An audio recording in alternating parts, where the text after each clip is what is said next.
The Genesis 6 narrative states that the Nephilim are on the earth in those days and also afterwards. If that's true, can we find evidence that corroborates this? I'm L.A. Marzulli. Join me as we go on the trail of the Nephilim.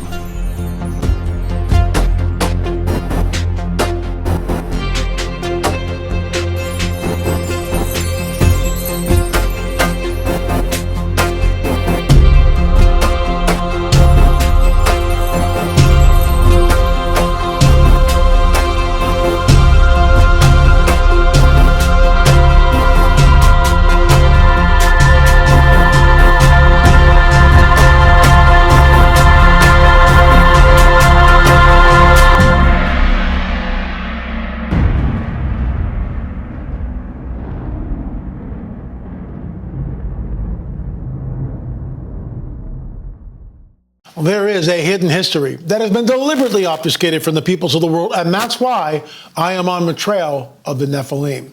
We are in Cusco, and we'll get into that and so much more after a word from our sponsor, My Patriot Supply. And just so you know, folks, we've got it here in Oklahoma, and we've got cans out in Malibu. Why? We want to be prepared. My Patriot Supply is the way to do it, in my opinion. Global problems are having local consequences, too many of them. Take food shortages, for instance. Supply chains can break down at any moment, as we've all learned the hard way. And we've seen it. We're experiencing it in real time right now. That means now is the time to get yourself some emergency food from our good friends at My Patriot Supply. They're America's largest preparedness company with millions of happy, well-prepared customers. Let me just stop right there, folks. We've got cans in Oklahoma. We've got cans out here in an undisclosed location somewhere deep in the heart of the Santa Monica Mountains. So we love their product. It's great, and we're stocked up. My Patriot Supply food lasts for up to 25 years in storage. It's an insurance policy that you can eat. When you need it, it will be there. Act now and save $50 on a handy 4-week emergency food kit. The kit provides breakfast, lunch, dinner, drinks, and snacks, totaling over 2,000 calories a day. Every person in your family should have one of these. Go to my special website, preparedness.com, and save $50 on each 4-week food kit you purchase today. That's preparedness.com. Those who know what's coming are using today to prepare. Once again, preparedness.com. We are in Cusco, Peru. This is 2013, my first voyage down to Peru. Since then, I think I've been back, 20, 25 times, whatever it is. And it became the mainstay of many of our films, a lot of our films, specifically the DNA testing on the Paracas skulls. We are the only Christian group that's ever done that. And apparently they've got nuclear DNA. Brian Forrester was telling me several weeks ago. I'm trying to track that down. The report was done on Gaia TV. And more about that as soon as I find out whether they did get nuclear DNA. But I want to just show you this real quickly. This is in the Coricancha. You see this, what appears to be some sort of a machine. Here we go.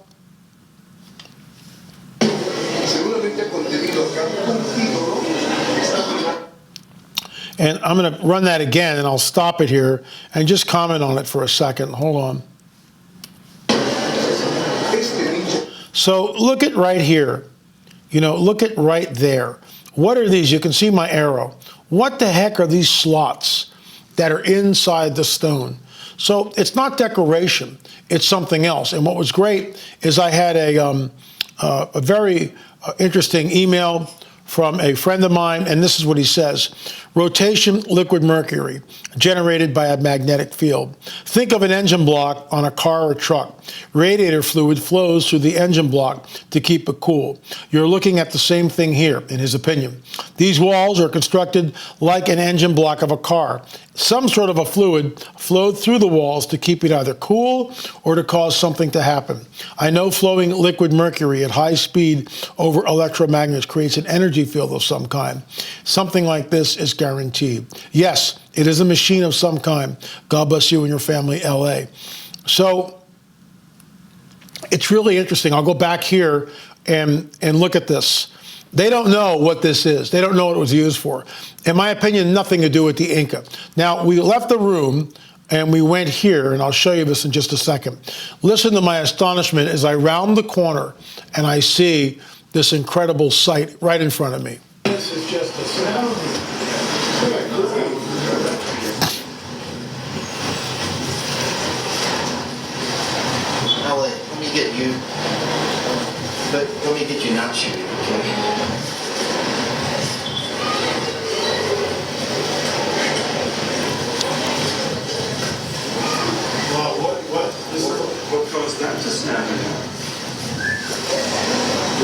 this is a major earthquake. That comes down and so. This is a part of the corner. This is the Tower of the Sun. Now, let me stop right here. What she said is, this is the Tower of the Sun.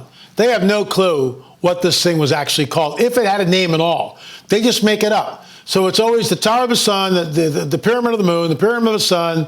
That's what these guys do. They make stuff up. How do I know? Hopewell was a farmer, okay? He found some artifacts on his farm. Immediately we have the Hopewell culture. And so people today, but some people who don't understand, believe that Hopewell, the Hopewell, were some sort of tribe of Native Americans. Not so. And we'll get into that. We'll get back into the mounds over here in the United States because, look, folks, there is a hidden history that has been deliberately obfuscated from the peoples of the world. So she's talking about the Tower of the Sun. They have no idea what this thing was called. None. But Brian pointed out the massive earthquake that must have split that stone. Let's continue. Are some idol like a human shape or some disc with a sun shape. Before they used to put 12 mummies or llamas gold in original size to meet their price or bases in gold. The crown is still at all these places. The people who made some ceremony. I'll stop it right there. This is before I was at Sacsayhuaman. So when I rounded the corner and I saw this, obviously the Spanish had nothing to do with it. The Inca had nothing to do with it. So who did it? Who did this? What are these little nodules that you see on the wall? What are those? Is that where the machine somehow lets go of the stone? There's a lot of speculation on how these walls were built. I would love to get a core sample. Would love to get a core sample from one of the stones and do a analysis on that and to try to find out, what are we looking at? Is it normal stone or is it something else? Has the molecular structure of it somehow been altered? That would give us a clue as to what we're looking for. Has anyone done that? I have no idea. But that's the first thing I would do. Anyway, folks, there you go.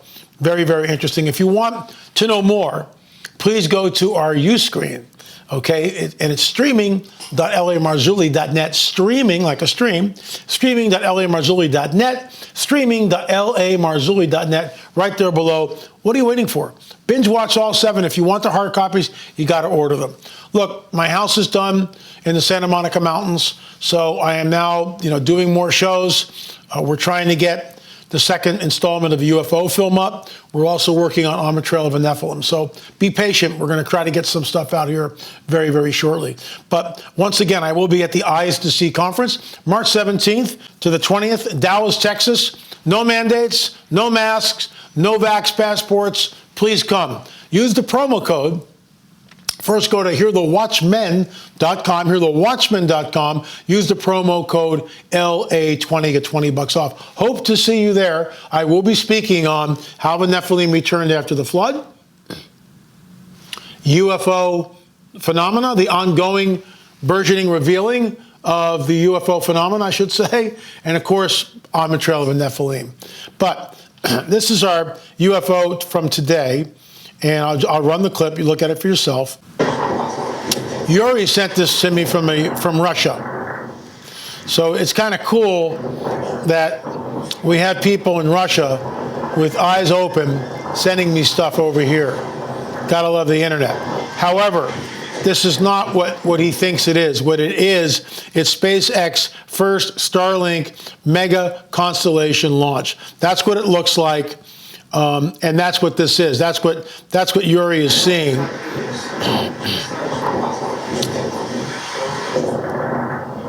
So what it is it's Starlink.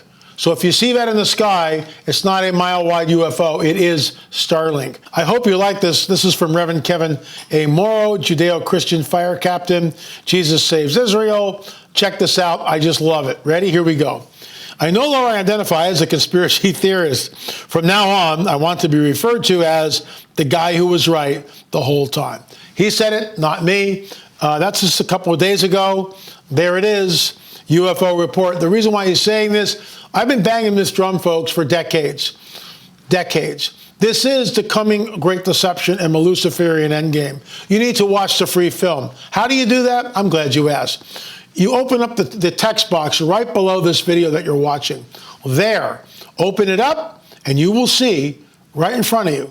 Scroll down a little bit, free UFO film. Click the link, watch it. Watch it several times. It's that important. Because when they show up, it's a total game changer. And we are headed in that direction. Thanks so much for watching On the Trail of the Nephilim. And of course, our daily UFO report.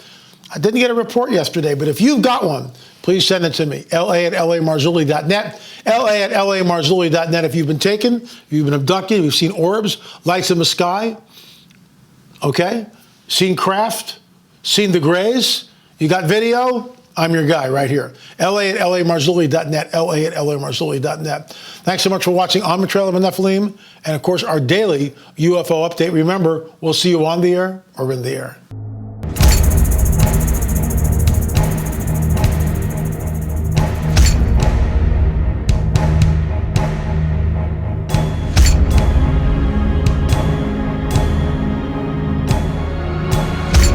Alan Matthews, I've seen a UFO. I've seen a UFO. And I saw a And I saw a UFO. UFO. A UFO.